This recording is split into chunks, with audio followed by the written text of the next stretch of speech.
كلماته.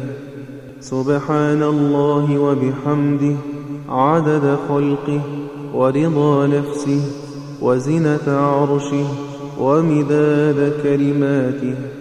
سبحان الله وبحمده عدد خلقه ورضا نفسه وزنة عرشه ومداد كلماته.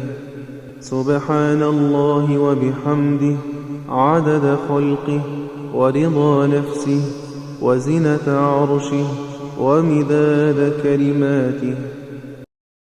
ما خاب من نادى.